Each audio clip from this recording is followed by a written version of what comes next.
Here are some basic safety requirements for anhydrous ammonia. We need to understand the properties of ammonia, be competent in the safe operating practices, and be competent to take appropriate actions in the event of an emergency or leak. Anhydrous Basics. The chemical formula is 1 part nitrogen, 3 parts hydrogen. That means anhydrous means without water. Ammonia contains no water. It is attracted to any form of moisture. The boiling point of anhydrous is a negative 28 degrees. It becomes liquid under pressure. Anhydrous is lighter than air. The flammable limits are 16% to 25%. Characteristics of anhydrous is it has a distinctive, pungent odor. It converts from liquid to gas and is very corrosive. Detecting anhydrous ammonia. 5 parts per million is where most people can detect it. 30 parts per million is the area where it is discomfort after 10 minutes of exposure.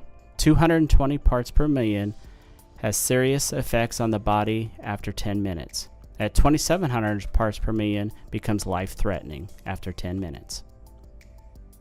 Ammonia is a hygroscopic compound. It seeks water, so that means it is always drawn to our eyes, nose, throat, armpit, or groin.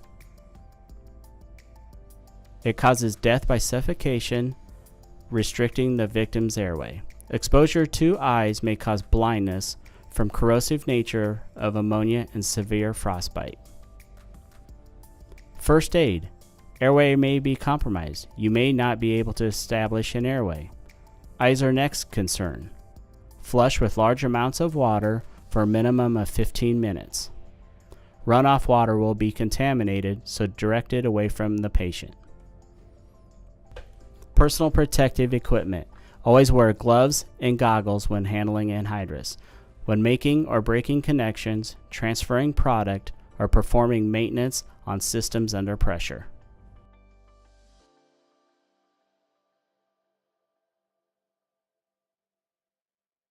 What we are looking at right now is the semi-unload bulkhead.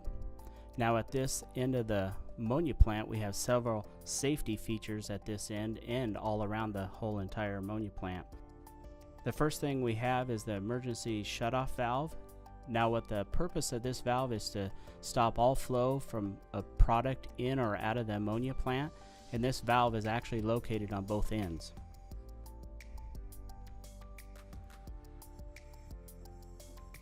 We also have an emergency water tank at this end in case of a leak, ammonia leak, and we also have a bleed off tank for the semis to bleed their vapor into instead of letting it go into the atmosphere.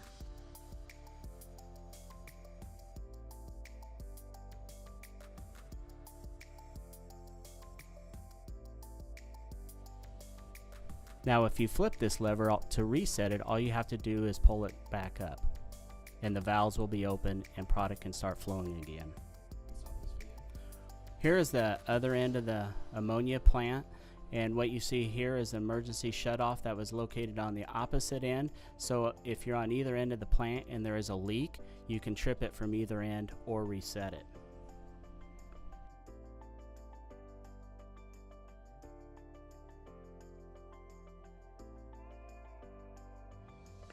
What you're looking at now is the pressure relief valve on top of the tank. This actually releases at 250 pounds to keep the pressure from getting too high in the vessel. We are currently looking at the tank volume gauge, and this registers the level of product in the tank. The top gauge is the pressure gauge, and the bottom gauge is the liquid temperature gauge. We are currently looking at the electric motor and pump. This is a 3-inch pump, and the blue valve on top is the bypass relief valve. The 3-inch lines are for the liquid, and they are the largest lines of the ammonia plant.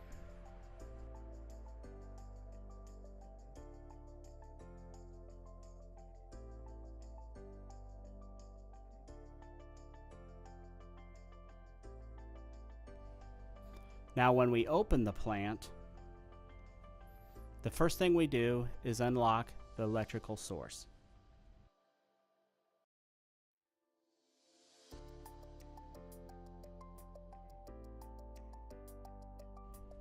The next thing we do is unlock the vapor valve and open it. The reason for opening the vapor valve first is to equalize the pressure.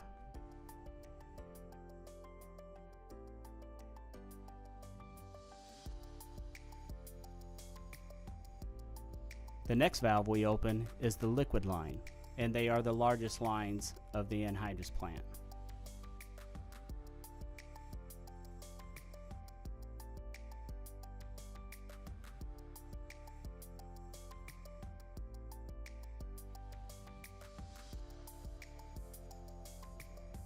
And the last line that we open is the bypass line. We are now hooked up to the tank and opening the tank and the riser valves. Always start with the vapor valve first.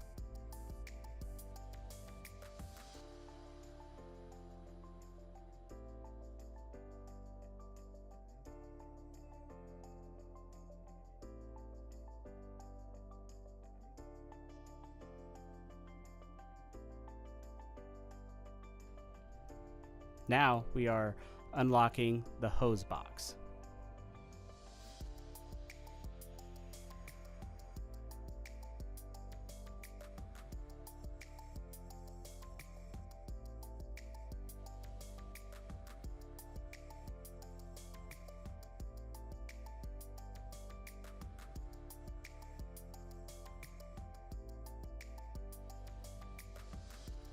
A demonstration of pulling up to the anhydrous plant.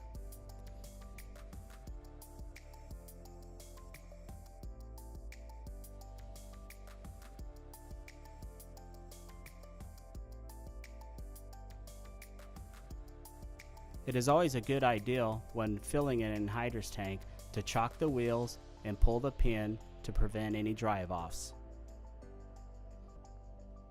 Next, we lower the standing platform down so we do not have to stand on the tires. The first valve we hook up is the vapor valve. Always check the gaskets and make sure they are in good condition to prevent any leaking while filling. Tighten the hose firmly, open the tank first, and then open the line.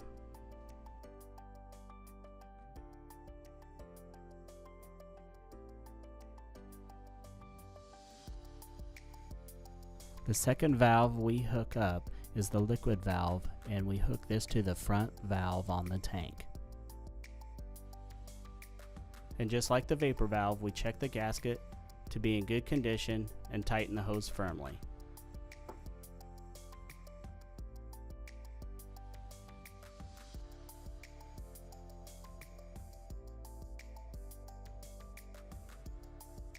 It is a good idea to always open the valves slowly in case there is a leak.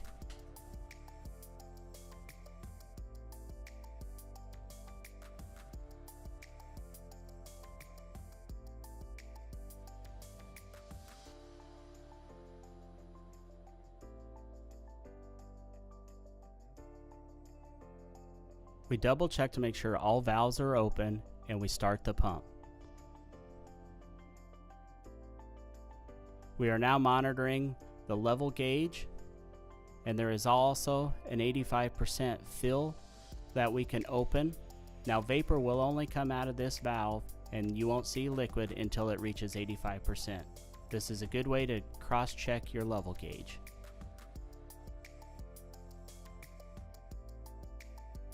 We shut off the pump, we slowly lower the valves to seal them, and we start with the liquid valve.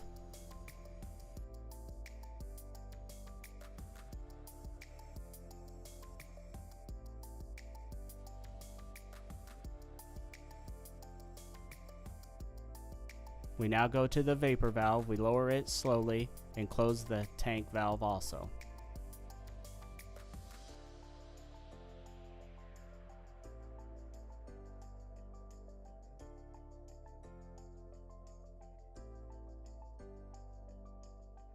These valves that you see are minimum loss valves. That means they close at the bottom of the valve and have very little loss.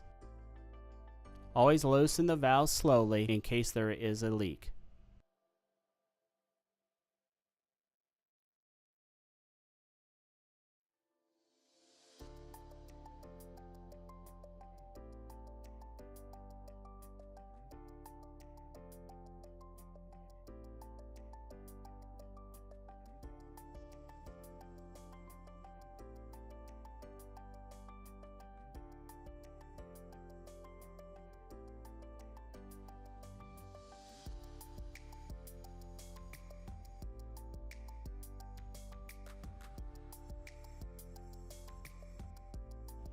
After disconnecting your hoses, it is always a good idea to place the caps on top of the valves, as this prevents the debris from getting in the valves and harming them.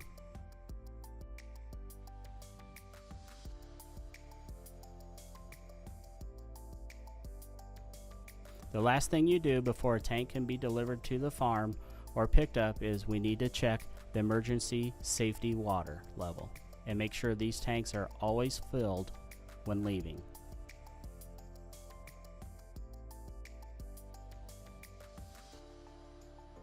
What you're looking at now is the quick disconnects. These will break away if there's an unwanted drive off. When these are pulled out, they will stop all flow of product.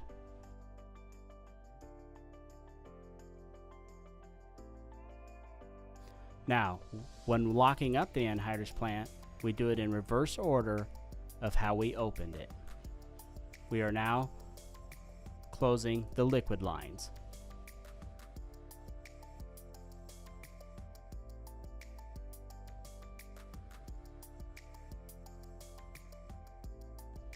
And now closing the vapor valves.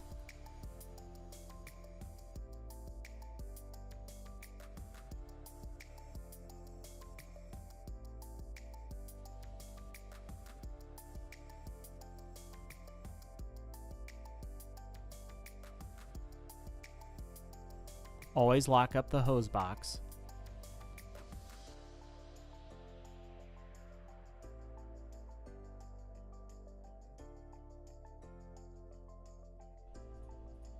As I said, we always start with the liquid valve first when closing down the plant.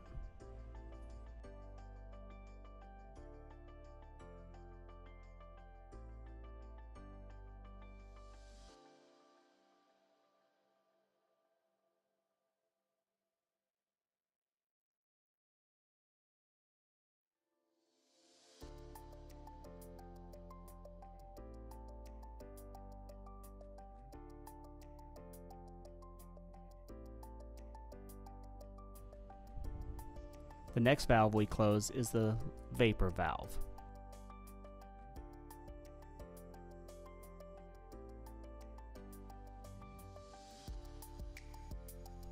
And as you see, we always padlock the valves.